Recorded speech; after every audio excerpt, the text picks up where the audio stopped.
Hello, I'm Kate MacNeill from the Arts and Cultural Management program at the University of Melbourne and a COVA Fellow.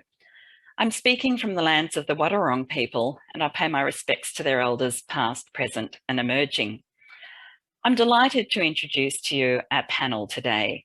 We have Mimi Crowe, Advocacy Director at the National Association for the Visual Arts, Paddy Lamb, President of CARFAC, the national peak artist body in Canada, and Grace McQuilten, an academic from RMIT and lead researcher on the ARC Linkage Project, Ambitious and Fair, Creative Labour and Best Practices for the Australian Visual Arts Sector.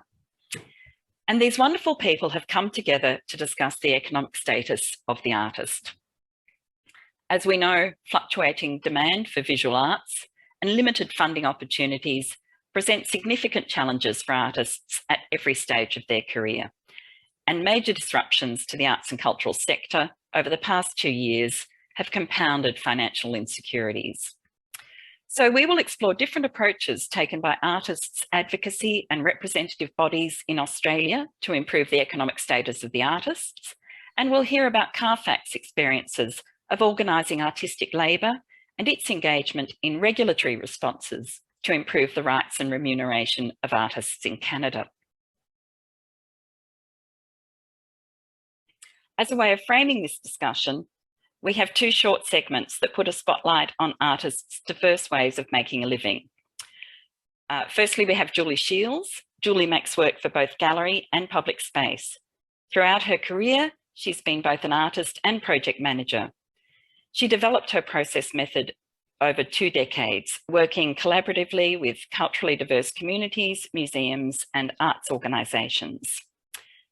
And Genevieve Grieves is a Warramie woman, traditionally from mid-North Coast, New South Wales, who has lived in Naarm for many years. She is an award-winning Indigenous artist, researcher, educator, curator, filmmaker, and oral historian who has accumulated 20 years' experience across the arts, culture, and education sectors. And I started with working in a silkscreen printing community access program in the mid-80s. And I guess it was there that I learnt my chops with developing ideas, understanding funding criteria, and then being able to put together a package of initiatives. The organisation or the group that I work with, Another Planet Posters, which became Red Planet, managed to make some fabulous work over many years that was supported by funding bodies. And also in that context, we were also a fee-for-service business. And so we raised money by providing open access facilities for people to print their own posters, community groups coming in, schools, artists in schools, all of those sorts of things that connected us to the community. So that was actually salaried. So we did have sick pay and, and holiday pay. But really the money that, like your salary, was really to do with how much you'd raise. But it was always part-time. I suppose once I had that set of skills, then I proposed projects to different community organisations. And in the end, I ended up working for quite a long time at a community health centre on the North Richmond high-rise estate. And it was the same deal. I only got paid and I only worked if I raised the money. Eventually, it took off so much that I was successful in getting a 3-year funding for it. And then I shared my salary. So I had a salary for 3 years, but I split my salary and shared that with community members that had the potential to work really well with their communities. Public sculpture commissions, you know, they're a hard gig to get, and they're very competitive and it's very labour intensive, putting in expressions of interest. So I get I can't even tell you what the strike rate is, but because I think you'd get too depressed if you really counted it. But I get enough of them. So I think I was awarded 2 in 2018 and 2019. So they're dotted throughout the last 20 years, but they are hellishly hard to pitch for, and it is becoming harder to satisfy the requirements, but you just have to battle on through. I taught at RMIT as a sessional for many years, for 12 years. I regularly get approached by younger artists to provide mentorship. So unless they're very poor and very young, I charge a fee. So it's another source of money. I've won the occasional prize, and I have had patchy success with applying for arts grants. I don't make commercial work. That's not the reason why I exhibit, but I do sell some work every exhibition I have. I have work bought by collections at times, like public collections.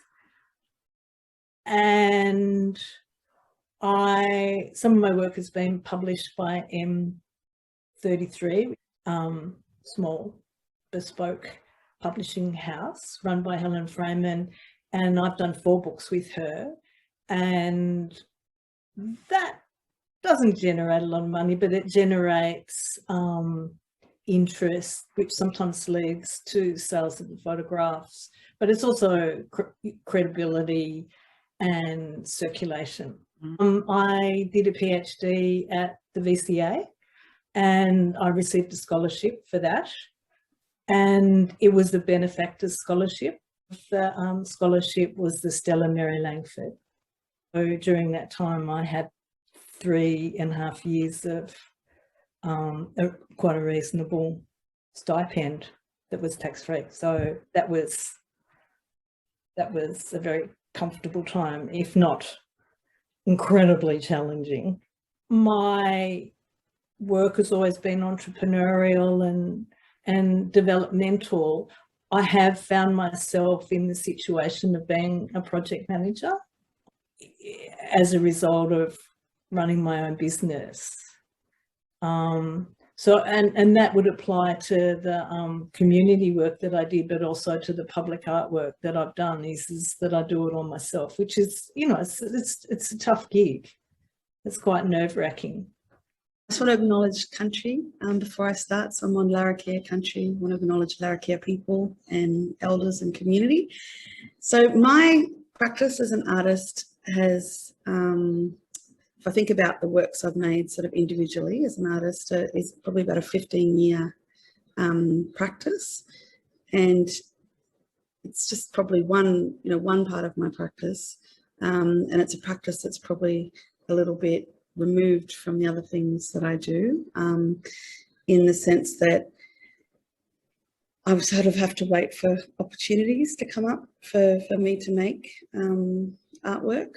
It's usually someone will approach me and say, you know, I have this idea, or we have this money, or, you know, would you like to work in this exhibition? You know, which is great when that happens, and there's some synergy between what they're doing and what I'd like to make. You know, that's great when that happens. But it's not something, I can do a lot of, because my work is quite resource intensive, because it's often screen based, so it, you know, can cost quite a lot to make. And it's not something, you know, like a lot of artists, I haven't dedicated myself to that work, you know, of making artwork.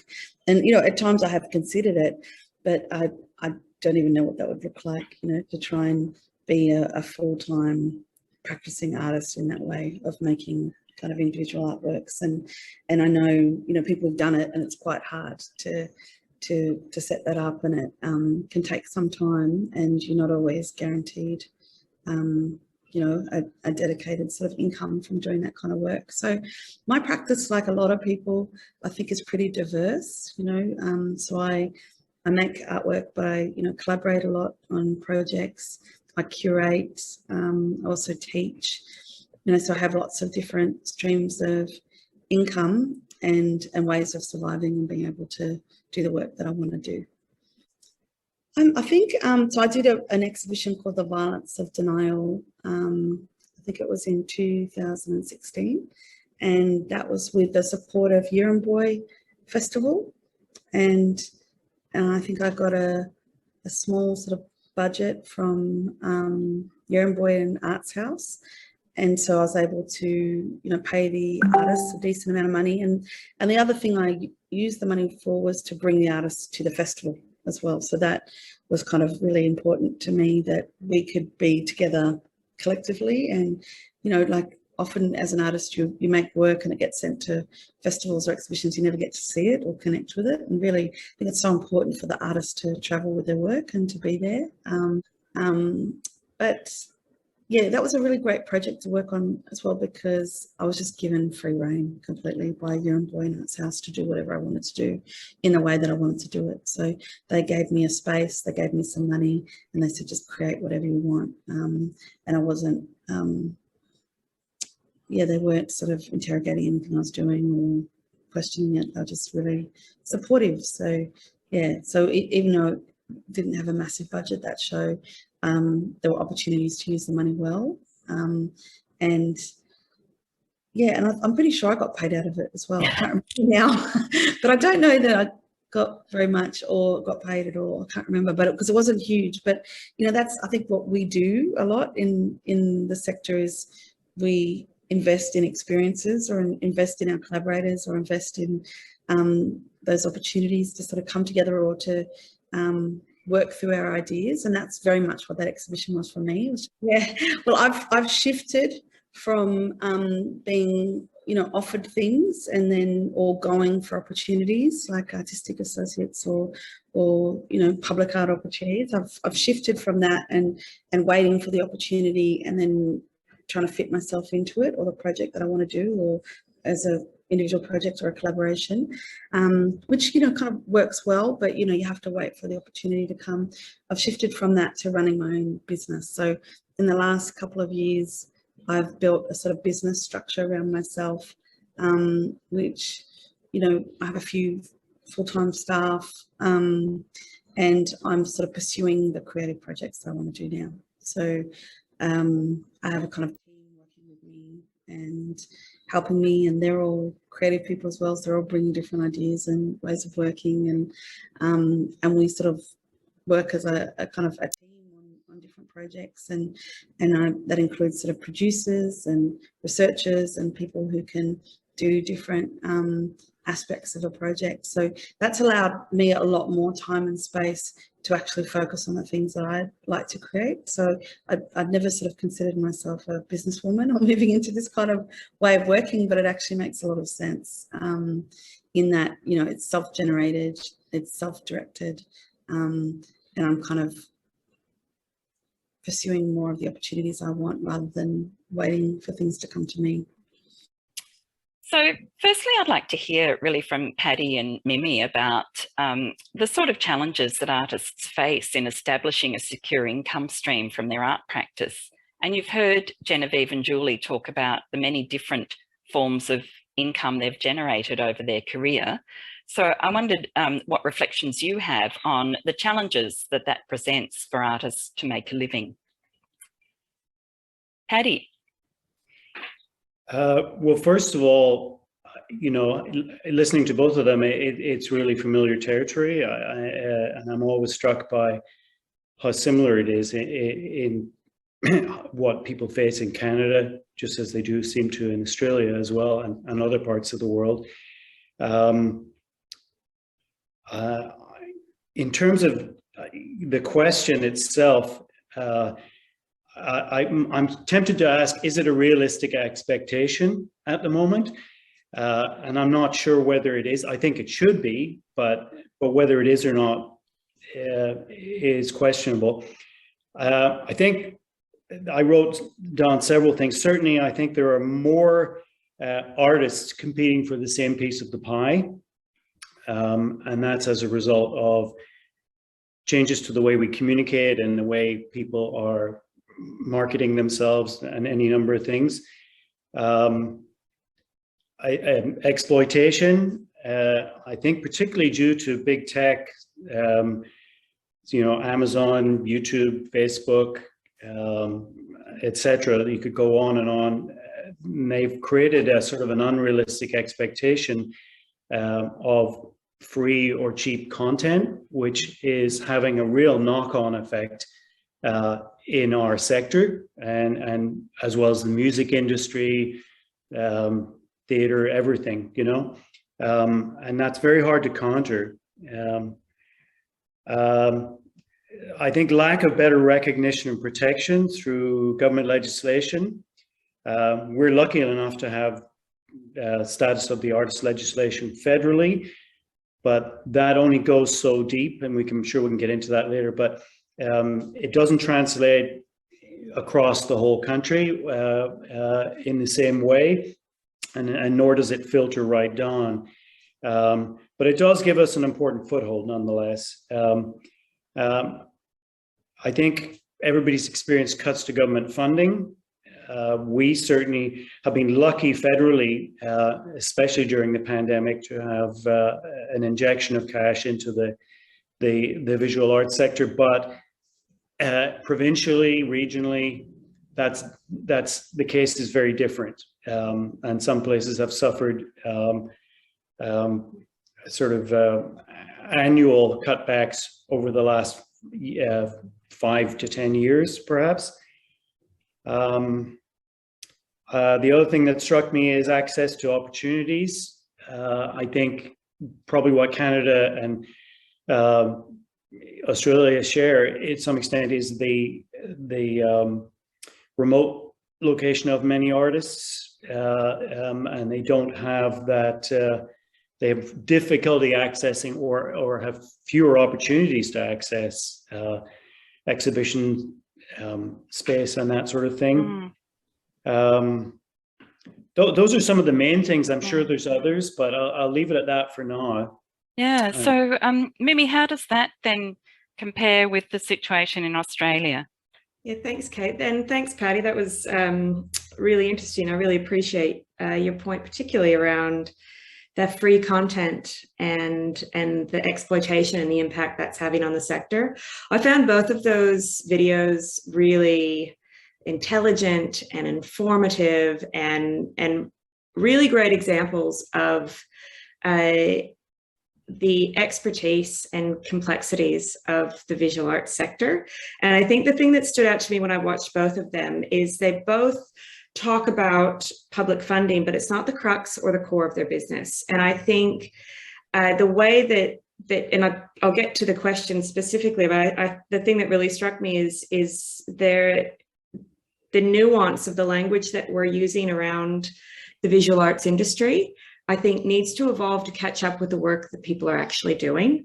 And I think what was demonstrated in both of those videos is there's this kind of idea in Australia that we need professional development support in the visual arts. But the reality is we have always done that.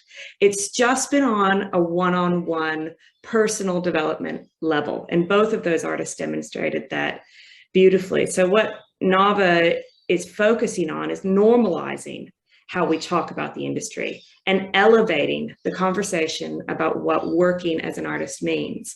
And some of my thoughts around establishing a secure income stream for your arts practice, you know, it's really complex because there's multiple facets. So that answer to that question is going to be markedly different for an artist who has gallery representation and earns their living through sales, as opposed to a community practice artist who primarily works through commissions or workshops and training.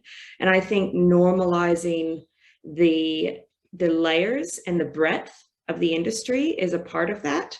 But some of the key things that NAVA has been working towards across its 38-year history are really standard elements, consistently paid industry recognized rates. We don't have that legislated in Australia as you do in Canada. And so NAVA released our code of practice in 2001, and we've worked with CARFAC, early on in our respective histories around those codes. And so for the code, which is what we call it, we're advocating minimum rates, which then has a scalable approach for the size of the organization. And what we do have, which is great, is industry take-up. What we don't have is it regulated or legislated as a requirement or just a standard part of a procurement process. And I think those are really key things that we need within the sector to help support artists making a living out of their career. And I also think more broadly, we need the industrial conditions to be reflective of what the broader Australian community expects for its own industrial conditions. And that's really basic things like superannuation, ensuring that the tax laws are representative and reflect the complexity of an artist's income, which comes in large segments sporadically, and how that needs to be addressed, as well as some other taxation things around prizes. Basically, we need a regulatory system that isn't punitive to how the artists need to make money. And finally, I think we really need a more stable sector. And I think this goes to a lot of what Paddy was saying at the start, which is that even possible right now? Because I think what we've learned through COVID are two key things, which is one, how important the arts are for us as a nation, as humans, in coping with stress and challenge and strain, but also how vulnerable the arts sector is in a crisis. And that can be an environmental crisis like the bushfires in 2020, at the start of 2020, or the pandemic. I think that the precariousness of how the artists make their living make the industry more susceptible to catastrophic events and impact disproportionately to other industries. And NAVA's done a bit of research on that with COVID this year. And what we found was, 50% of those who responded had an income decline of up to 100%. It's not tinkering around the edges. It was just a complete loss. And I think when we talk about that income, we need to think about not just commercial artists selling, but community artists making, and where that touches the lives of Australians throughout, and elevate the industry conversation around that. Thanks, Mimi. That's a really profound reminder of what we need to focus on in the immediate future. I'll come back to the sort of recovery, if you like, from the pandemic, but I wanted to go to Grace, and Grace and I are working on the research project, and in designing that project and implementing it, we've come across a number of challenges about how we even research artists' income because of this complex landscape that you've outlined. So I wondered, Grace, can you sort of talk through some of those challenges that we've been coming across in terms of the research? Sure, no problems. Before I start, I'd just like to acknowledge that I'm joining today from Wurundjeri country in the Eastern Kulin Nations, and also acknowledge our colleague, our Canadian-Australian colleague, Dr. Marnie Badham. He's worked with Paddy before and unfortunately can't be with us today. But yeah, it is a very complex landscape. What the research has done well to date is to document that artists' incomes have been consistently low and falling over a long period of time. And we've done well at capturing that kind of earnings data and those patterns. What we haven't done so well at in terms of the research is understanding the relationship between, these patterns with individual artists' incomes and the greater ecology of the arts sector and the impacts of that, and the interrelationship between the two. We also haven't really captured the hybridity of the contemporary artist, and we saw that really beautifully with Julie's talk and also with Genevieve's talk. They both, expressed incredible hybridity in their work, including, work in the community sector, arts work, the visual art practices, consultancies, contracts, casual work, I mean, the full gamut of it. And that's what's coming, into sharper light for us with our research project, is that it's very difficult to unpack an artist's career in terms of their income as visual artists compared to their income in a range of other settings within the arts industry and beyond it. And connected to that, it makes it harder for us to account for the contribution and the value of artists' practices to our communities, to various industries within and outside of the arts sector. So this hybridity is increasing. It relates to precarity. I mean, this is a natural response to precarity, is to diversify income streams, to evolve in that landscape, but it does make it harder to understand, and it also makes it harder to advocate. So that's a key challenge for us, is really mapping, understanding that hybridity. Another sort of key tension, I think for a long time in the arts around economic stability is, a historical mistrust of money, and artists not really embracing their identities as entrepreneurs for valid kind of critical, cultural and social reasons. But as we've seen, artists are inevitably very entrepreneurial. They have to be. That's the only way they can sustain their practices. But this entrepreneurialism is kind of intuitive, it's organic, and it's not necessarily supported, for example, in art education for artists to develop the skills that they need to support their practices, to make the most of the opportunities out there for them.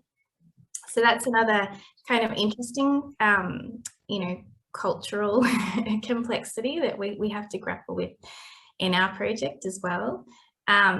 And, historically in Australia, at least, it's been very difficult for artists to self-organise industrially.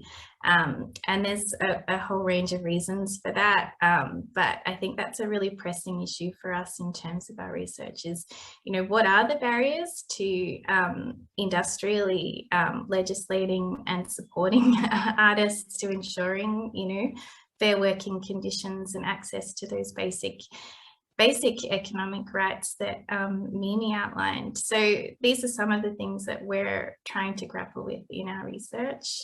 But yeah, the impacts of multiple global and local crises are making this work really urgent and really compounding all of the problems as everyone said so far.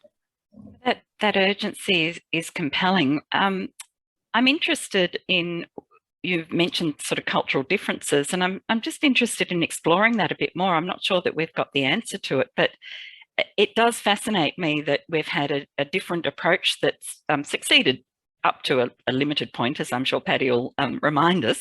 But in Canada, with approaching a sort of legislative regulatory response, and in Australia, there's been a sort of almost, and I don't know whether it's a cultural aversion on the part of artists or whether there's something that's a broader sort of cultural resistance, but given Australia's sort of strong industrial relations system, it strikes me as being quite strange that we haven't been able to go down that path. So I'm interested in whether you've got some reflections, any of the panel, about what the cultural differences are. And perhaps, Paddy, you could talk about whether there was resistance initially, or how you managed in Canada to bring artists together on a more sort of industrial collective basis. Well, I'm not sure that's entirely true. That we are very fortunate in having a Status of the Artist Act in Canada, which has allowed us to represent artists across the country and in collective bargaining with national institutions, and very sort of quite we did in 2014. We had a prolonged we went to court with the National Gallery of Canada, and in fact won that case, which meant that they were obliged to pay artists on a scale agreement. But the fee schedule and the exhibition fee schedule, which, while it is widely accepted in Canada, is not, in fact, it's not law. It's not legally binding beyond the national level. Not that the fact that there's very high acceptance is great, but that's 40 years of work by CARFAC to continue to police it, to continue to let it evolve and tell people about it. And there are a lot of artists out there who take it for granted. You know, I wouldn't overemphasize the cultural differences. I think I hear a lot of similarity in what Grace is saying about, you know, artists talking about their profession as a worker or as part of an industry is something we're very keen on trying to we have promoted, because I think has been a reluctance to do that in the past. I'll leave it there for now. So that's, you know, just to sort of clarify that. Yeah, thanks, Paddy. I don't want to make it sound like it's all rosy for you. And as you say, that's 40 years of work around that legislation and the challenge of ensuring that it's implemented and becomes an industry norm.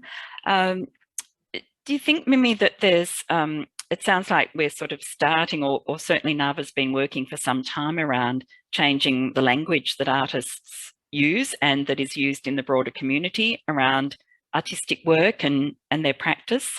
Do you see us getting some traction in that area? Look, I think it's an interesting position, and I just as I've settled into the role, I'm in the 5th month of being with NAVA. So the benefit of starting new is you get to ask all the questions. And anecdotally, that idea around industrial that Grace brought up, I think is really interesting, because we do have industrialized systems and environment in the arts for the performing arts, and we certainly do for music. It's really unique to the visual arts, where I feel like we're faced with this challenge. And anecdotally, kind of what I heard from the kind of 80s when NAVA started and when these unions formed was really that the idea that artists work as individuals, and there is no place for that industrial action. Now, the reality is, you know, NAVA is a membership-based organization, so our purpose is really to find the best avenues in the regulatory environment we're working in. And I think realistically, moving into the future, that's where Australia has the capacity to make the biggest difference, because legislative change is, you know, it's not easy in any country, but it is incredibly difficult in Australia. I think the tension between the kind of federal and states, and given the various parties that could be in at any point, that is a big challenge. It's a long game, and you know, the rights of an artist, this legislation would be an amazing outcome, and I know that NAVA would love that. But realistically, what we think would be really doable and achievable is just, I don't know, maybe it sounds like simplifying rather than elevating, but I actually don't think it is. I think it's just the expectations that we see in every other industry that are not recognized in the visual arts. And that is, it is simply procurement. The fact of the matter is, federal governments allocate money for Australian culture because they say Australian culture is important. Culture is valuable, and we allocate millions every year to it. And the way that government then delivers on their ambitions for when they allocate their budgets is they find experts to deliver on it. And those are service providers. And they get those service providers to deliver that through procurement. You can make it sound as sexy as you want, but there is a pragmatism to recognizing the mechanisms that are in place currently that we're not connecting with as an industry that we need to better connect with. We need national regulations and procurement standards to set minimum rates as just a basic, with a scalable expectation given the size of the budget of the organization that's procuring the work. And that could be a school, that could be a government facility, that could be a private company who is putting art in the lobby of their building, and they're paying appropriately for the display of that work. It is a multifaceted solution that I think is very doable and achievable. We just have to evolve that language. So it sounds, I mean, part of it is really about exploring the actual work of the artist and conveying what that involves. How does that sit, though, with the sort of public, well, not so much public, but sections of the public and of the arts industry that likes to sort of elevate the artist as an individual and focuses in the public imagination on the auction prices and the sort of the prizes and that sort of singularity of the artistic pursuit? I feel that how do we sort of make that connection between the two, or do they just circulate in completely different parts of the visual arts sector? I'm open to anyone with ideas on that. Look, when we talk about advocating at NAVA, we talk about advocating to government, but we also talk about advocating to the sector. And I think the majority of our work is within the sector, and it's, what the right answer, as I said at the start, for an artist who has gallery representation and is making their living through commission-based sales is not going to be the same solution for community-based artists. And I think where NAVA can best influence the complexity of the language we need is around creating better visibility of the markets within our sector, and understanding the language that different livelihoods and different income streams mean, and where they touch the rest of the Australian economy. But it is you don't want to lose the wellness aspect of it, and I think that's a really vital part of it. The community investment and well-being, the fundamental historic importance of the creation of art cannot be left out of the conversation. So they're not easy fixes. It's not replacing a word for a word.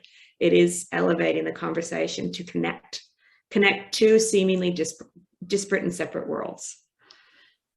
Is that something that arises in Canada then, that there's the gallery sector and the sales and commissions from galleries? Certainly, I would, my own practice, I flip between the two. So I am represented commercially, but a lot of the work I do and the remuneration I get is probably more from public exhibition than from sales. So I totally get that. And I think what Mimi's saying is, would be sort of echoed by CARFAC in that we're very involved in advocacy directed towards the government and better legislation and lobbying and that sort of thing. But we're also, I think a lot of what we do is education and advocacy towards within the sector and towards artists. My feeling is that it's got to be a big tent. You have to include everybody that is working in all sorts of different ways, and that's clearly has become more and more apparent and accelerated, I think, over the last decade, certainly. So what we offer and what our regional offices offer, I think, is sort of tailored to their own market a little bit, but also, has the same broad educational strokes and attempting to, I think, elevate artists into talking about their work in more professional terms, and emboldening them to understand their rights and to bargain for better conditions. So. Yeah, I think, Grace, I'm interested in just that sort of public, or the perception about art and what we hear in the newspapers about the record prices and things like that, and comparing that market sector with, in fact, the huge amount of money, as Mimi was saying, that goes into arts activity and cultural production. And perhaps we can sort of get a better grip on the relative size of those and the significance of the latter. So do you have some insights into, the level of that work that's going on, which is not in the commercial sector?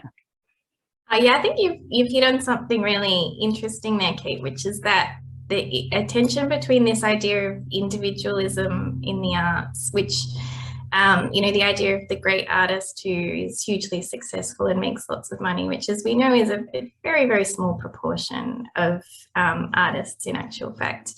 And in reality, the support structures that are supporting the majority of artists are collective, and there are really interesting forms of organisation that are small and more organic, like artist-run initiatives, for example, that provide really significant support. It's not always financial, but if you think of capital as something that is not just fiscal, it is social, it is human, it is cultural, and it does then enable the generation of opportunities for work, whether that is through the sale of artworks or other kinds of artwork.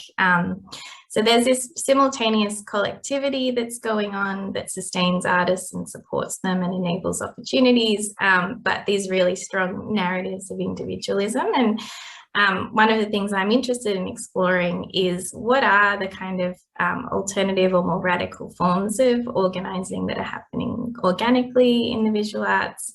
What are some alternative approaches to economy? I have a long-standing interest in social enterprise, for example. How is that manifesting and evolving in the visual arts sector?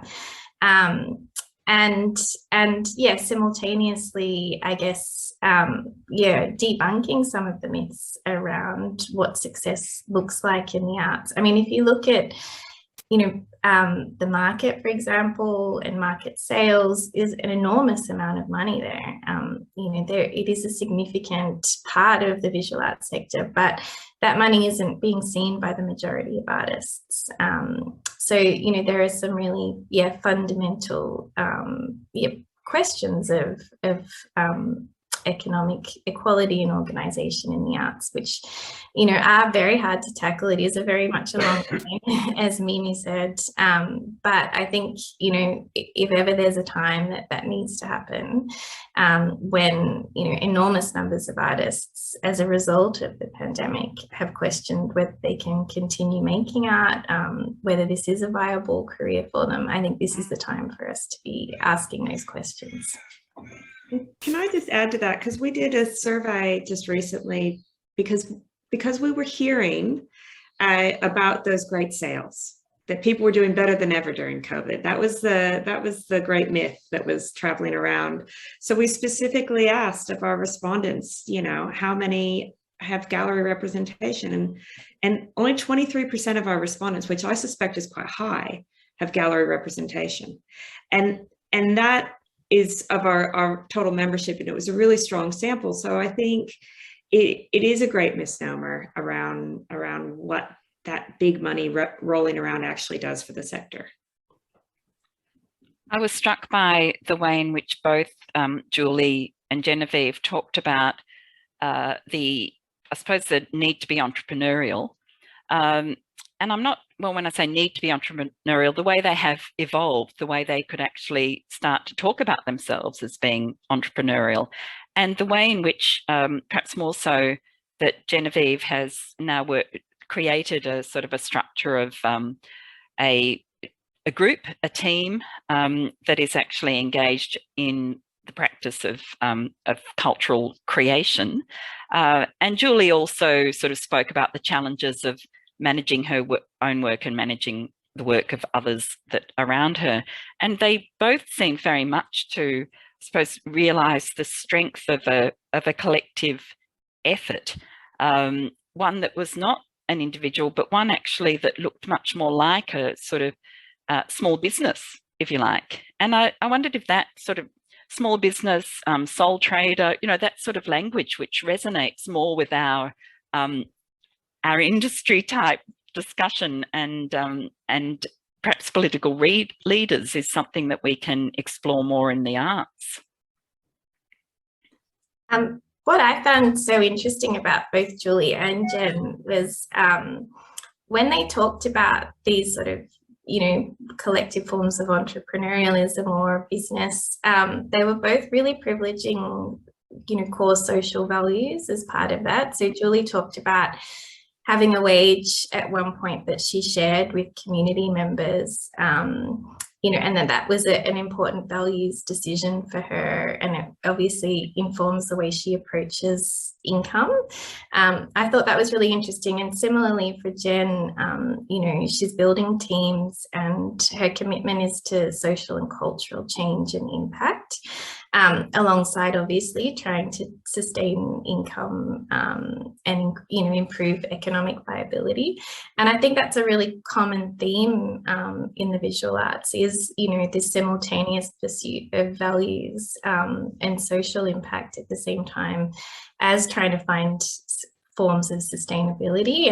And historically, those things have been considered incompatible. You know, you're either a sellout, you know, or you're a radical, and it's been very hard for artists to reconcile both. And I think these are great examples of artists who are finding ways to reconcile both and to bring, you know, their values along with them at the same time as sustaining their careers. And just very quickly to add that, you know, Jen also brings a really important First Nations Indigenous perspective to how we think about art making, and that whole idea of the individual artist is a very Western construct. And I think we can learn a lot by looking at different cultural perspectives on what art means to a community and to a culture. I particularly liked her emphatic statement about an artist travelling with their work, that this was not a sort of an alienated object that should travel in the world, that there was that even if it did travel separately, but there was a connection, and that she wanted to emphasise and encourage that dual presence of the artist and the artwork. And that was, I thought, really profound and something that I think we can all take on. The sort of notion of collectives and cooperatives amongst artists, of course, isn't new. It's we've had this for some time. It's perhaps sort of coming into its own a bit more in a more sort of entrepreneurial sense, as opposed to the sort of co-ops and collectives that we saw in the 70s and 80s in Australia. There was a lot of funding for that sort of activity then, not so much now. Do you have that same sort of collective approach, Paddy, in Canada, and history of artist collectives and now evolving into perhaps small businesses? Yeah, I certainly think there's a similar history to collectives. I think some of them have run their course.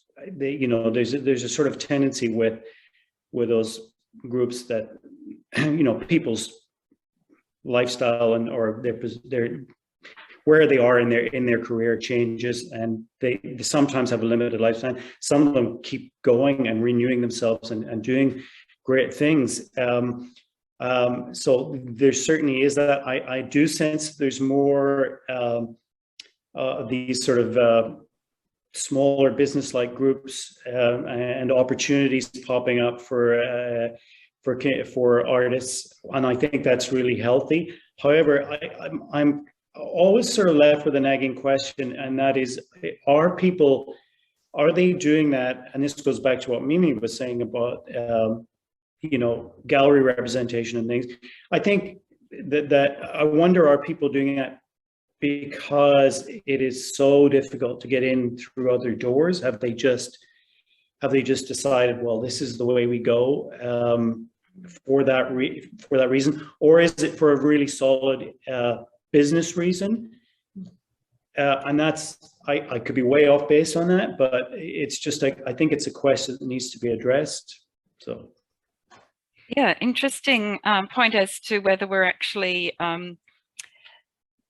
whether the sector, the commercial sector, the gallery representation can be enlarged so as to at least provide that opportunity. I know I don't know whether it ended up in the final video, but Jen was talking about, you know, that she couldn't really even imagine what that would look like, that sort of sense of being, I mean, and that may be for a whole range of reasons, but I think for many emerging artists, it is a really hard call to think what that would look like, but also what steps they might need to take to get to that point. So are there notions, Mimi, you work across the whole sector, what sort of initiatives might be there, or do you think there's scope to perhaps broaden the opportunities for gallery representation for artists? I think Julie's comment was really interesting when she said, I don't make commercial work, but I do sometimes sell my work. And I think that the representation model isn't something that should fit over everyone. It is a part of a complex industry. And I think it's a really important part. I value it. It brings art into the homes of every Australian. It's vital. But not everyone makes commercial work. And I think that's where the excitement comes from. And people don't always understand what you might mean by that. What do you mean you don't make commercial work and you sell it? That doesn't make sense. But it does, you know, really ambitious, site-specific, complex works are not something that galleries ever will or need to represent. And I feel like Grace kind of hit the nail on the head with a comment that she made in her first statement around entrepreneurialism, which is that it's not supported through education. And I think the fact that we teach through our curriculum from the earliest stages all about art making and appreciation, but we don't actually, we separated ourselves through our education system from the earliest exposure we have to art, that it is something other, that is something you go see on a wall, that it is something that you create on a flat piece of paper. It has, or you make out of clay. It is not about an industry. And I think broadening our art education to talk about how art is used as a tool, for example, in recovery, through health, through correctional services, through psychological and counseling support, about how art is used to celebrate or examine complex ideas. I think that and then how that work gets created and where those artists are buying materials and engaging more broadly with metal workers or you know, quarries. like what is the broader and complex ecology that we're talking about here? And let's bring that into our education around art and make it something that seems viable and achievable and something that people can engage and interact with earlier in their lives. That's fascinating. Yeah, Paddy, you were going to come in around the interactions with other I suppose, collective engagements. Well, yeah, no, I mean, I totally agree with that. Some of the best municipal arts councils in the country here have get it. They've embedded artists or poets or musicians in different departments. So they recognize that it crosses all sectors. The point about you know, artists and metalworkers and framers and carpenters and filmmakers and whatever, I think it speaks to a broader question that is it's essential, because I think the general public and maybe artists themselves underestimate just how much they put into the economy. You know, if you get a commission to make a piece of public art, 40% of that might go to the metal worker that you have to, and the materials that you have to employ. you have to pay to transport it. There's all sorts of things. So the people don't really truly understand the margins that we're working with, and they don't understand the huge commitment to the local economy that artists make. I think that comment you raised earlier from Genevieve is key to that, because what I heard when she made that comment was amazing, because the value of having the artist present to see the work, it doesn't happen enough. But it's also airline tickets and accommodation and per diem and food. Like, the reality is that was a choice to use some of her income to meet a collective goal. And that collective goal had impact on our broader economy. And I think you're right, Paddy, that we don't ourselves identify that enough. I think we need to be talking about the multiplier effect of money spent in the arts, because that's the construction industry's argument is, keep putting money into construction, because every job in construction creates X number of jobs elsewhere. And I think that, I think that's really fascinating to start sort of plotting out that the money that goes to the arts actually goes into a whole range of areas of the economy. And I think that's about visibility. That is about understanding the levels of the marketplace and the industry and the different types of art that exist outside of what is perhaps the most understood. Or least understood, actually, often for some people.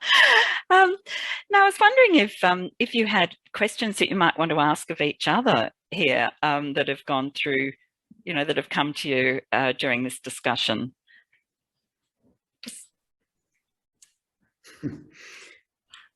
Awkward pause, which I'll edit out. Okay, I thought it might be interesting if you could talk through some of the challenges we've had in identifying what an arts worker is, because it speaks to this kind of value chain of, the carpenter, the wood turner, the framer, where does the arts industry actually end? And how do you quantify those boundaries?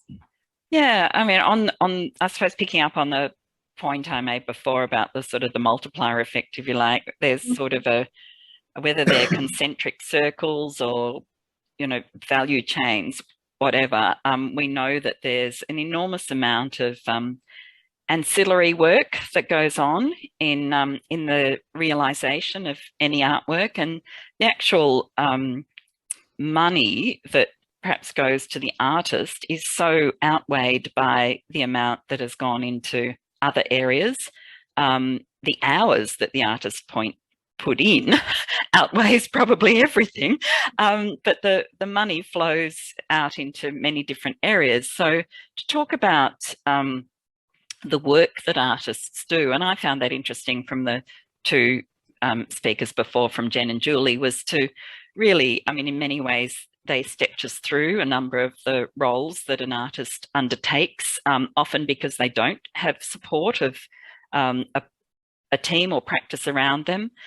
They are doing the project management, but often that might be someone else doing that role who doesn't necessarily identify as an artist, but in fact is crucial to the realization of the artwork.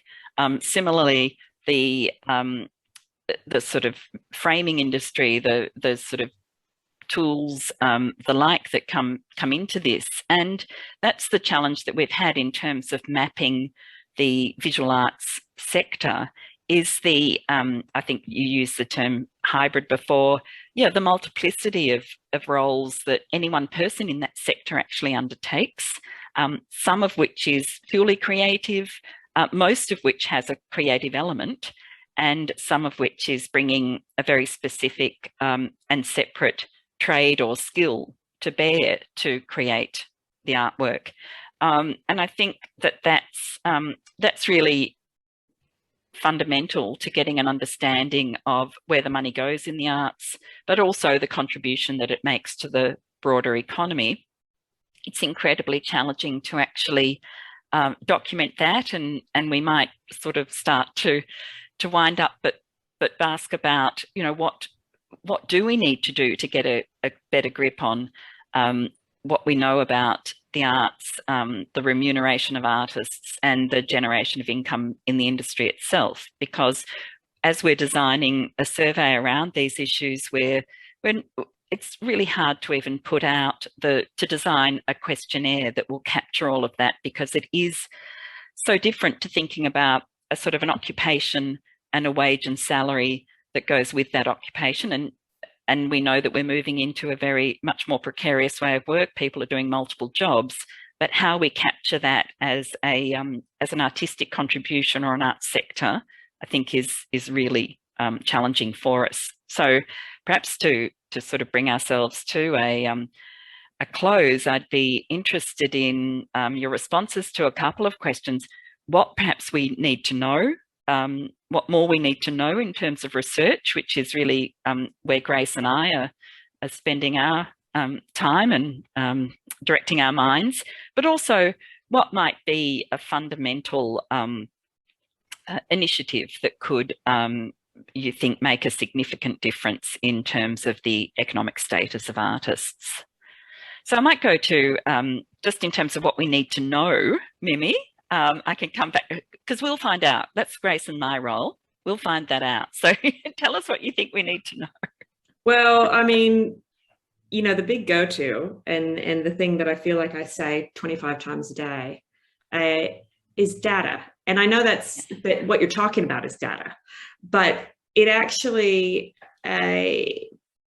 going right back to the beginning, Paddy, with your conversation around content, this kind of permeability of social media and data distribution and access, I think, is something that we're sorely bereft of in the visual arts around the industry of art.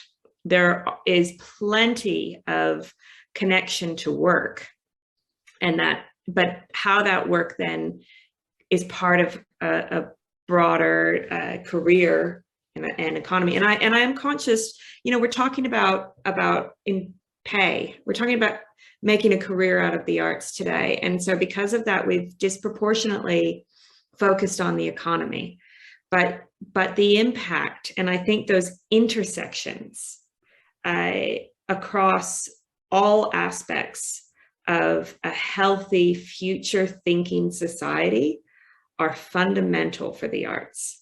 And that will, I believe, when done in partnership with kind of strong economic understanding and building that language and education, that intersection information around how culture and art just are critically linked in every aspect of our lives, I will make the strongest case and have the biggest impact. So I would say, you know, the intersections to our lives and to the lives of people who don't know that they are intersecting with art every day. Yeah, I would agree with that. I think the lack of data is sort of critical, and I'm not sure I have the answer, or we have the answer as to how to get it. We know that a huge number of artists survived because of the emergency relief that they were offered. In fact, many artists in Canada had more stability during the pandemic, more economic stability than they had previously. That's ended now, so I suspect that it will take a while before we hear the real impact of that. And I think, you know, other things like exhibitions, places opening up again and programming again, there's going to be a bit of delay before we hear all that. But it's very obvious to us that the social security network in Canada is out of date. It doesn't protect gig economy workers, people who are working their ass off in 3 or 4 jobs and doing very productive and interesting things, but are sort of ineligible for any kind of benefits. And we've made it very clear to the government that they need to look at that and assess it. I think, you know, that's probably, you know, it's optimistic to think that it's going to change soon, but I think that in itself would in some ways sort of make it easier for people to make it easier to quantify who is artists and how they're contributing, because they will, you know, they will be much more vocal about it. Those are some of the things, certainly. And the big thing that we could do? Well, from Nava's perspective, is a commitment from local, state and federal governments to pay minimum standard rates, ensure image copyright is paid to artists when images are being used, and to make really marginal changes to superannuation legislation, Centrelink requirements that just reflect and recognize the unique careers of artists. Right. Yeah, I agree. There's all sorts of incremental ways in which artists could make more money, and through government, same here, provincial and federal regulation, and making sure that people who are being funded through those agencies adhere to best practices in order to get their funding. So. Yeah. And so, Grace, that's what we're doing. How are we going to contribute to that in our project? So when we set out on this research journey, you know, it became clear to us almost immediately that the problem had already been identified. You know, there is a lack of data, but there has been some good research showing that artists' incomes have been consistently low and falling. The gap has been what to do about that problem. And so we're really driven by linking our research to practical outcomes, and a key focus for us is coming up with a list of interventions. So thank you to both of you for helping us make a good start on that. But really to reach out to as widely as we can across the arts sector to understand each different part of it. So what are commercial galleries thinking? You know, what are their challenges? You know, what are their needs? You know, what is government thinking? You know, that's a little bit obvious in some ways, but you know, what are the levers that are needed to create those changes, Mimi, that you're looking for, and understanding it from their perspective, you know, to help us figure out the best way to create those interventions. So yeah, really driven by how we can use this research to leverage concrete and practical changes, which is, as the title of the research project says, ambitious.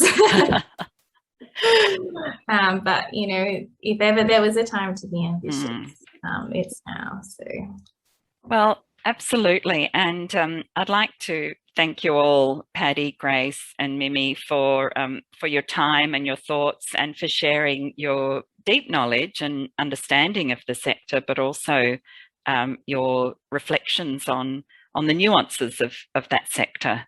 And I hope that we can do justice to that in our research, and I have no doubt that we'll continue this conversation throughout our research project. So thank you all. It's an absolute pleasure. I think we only scratched the surface though. Yeah.